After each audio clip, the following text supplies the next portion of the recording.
and today we're diving into one of history's most chilling mysteries, the identity of Jack the Ripper. I'm joined by some fantastic guests with their own takes on what really happened. We have Naila Tavares, Oscar Rodriguez, Emmanuel de los Santos, Sari Gonzalez, and Joel Grullon. But first, a quick refresher. Jack the Ripper is the name given to a killer who terrorized London's Whitechapel district in 1888, brutally murdering at least 5 women. The killer was never identified. So let me kick things off with my theory. I think Jack the Ripper was someone who enjoyed outsmarting the authorities, maybe even a detective or someone within law enforcement. He seems to relish in leaving a gruesome crime scenes that shock the public and embarrass the police, always staying one step ahead. To me, that suggests a brilliant criminal mind who knew how to manipulate the investigation from the inside. So now let's hear from our guest. Naila, what's your theory?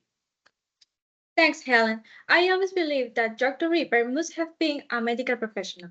The precision of the cuts, especially the way the organs were removed, could only have been done by someone with extensive anatomical knowledge.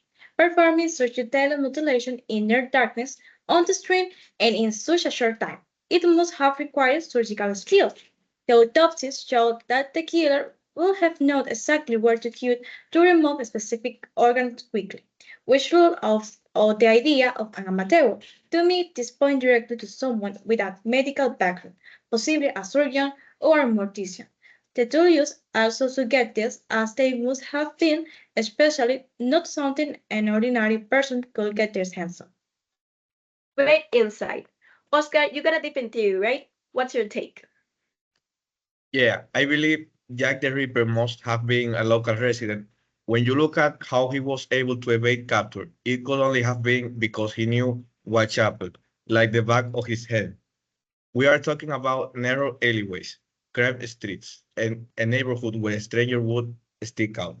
He vanished after every murder, leaving the police clueless. To me, this suggests that he must have been living or working in Whitechapel, maybe even blending in as one of the locals. It's the only way to explain how he was never caught in such a highly patrolled area. He must have been familiar with the daily routines of the police and the people, allowing him to strike at the perfect moments.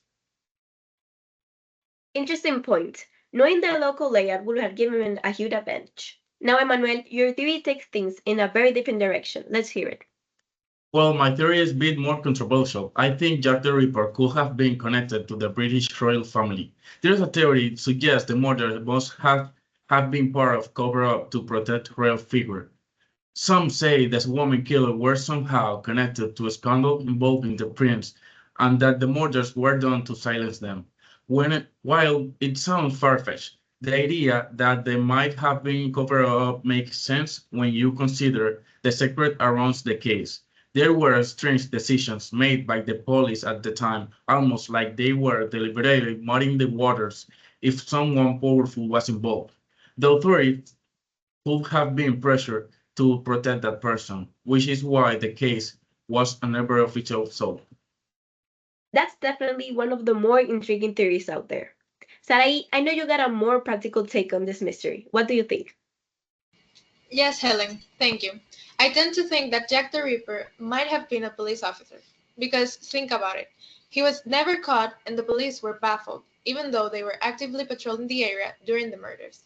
He could have known their patterns, their procedures, and the exact moment to strike without getting caught. If he were part of the police force or had some connection to it, that would have given him insider knowledge about the investigation, allowing him to stay ahead of the game.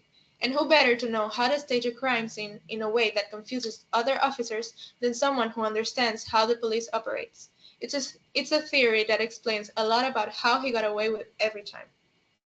That's a very plausible angle. Finally, Joel, let's wrap it up with your theory. Thanks, Helen. My theory is a bit simpler. I think Jack the Ripper must have been alone, mentally disturbed individual acting out of personal rage or trauma. The brutality of the murders could suggest that he wasn't motivated by money or power, but by something deeply personal. The way he targeted vulnerable women and the sheer violence he inflicted might have been driven by psychological issues, perhaps even hatred or of women. This kind of killer often works alone, dealing with personal issues. The randomness and extreme violence of the attacks could point of to mental illness.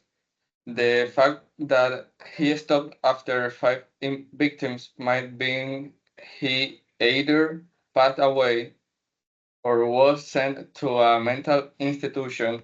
It's a simple theory, but sometimes the easiest one answer is the right one. Thank you all for our guests for these fascinating insights. There are so many layers to this mystery, and it's no wonder Jack the Ripper's identity still haunts us to this day, whether it was political influence, insider knowledge, or poor psychological breakdown. The truth remains elusive. So thank you for sharing your theories with us today, and thank you listeners for joining us on Mystery and Hoaxes. Don't forget to tune in next time as we unravel more of history's greatest unsolved cases. Until then, stay curious. Goodbye, everyone.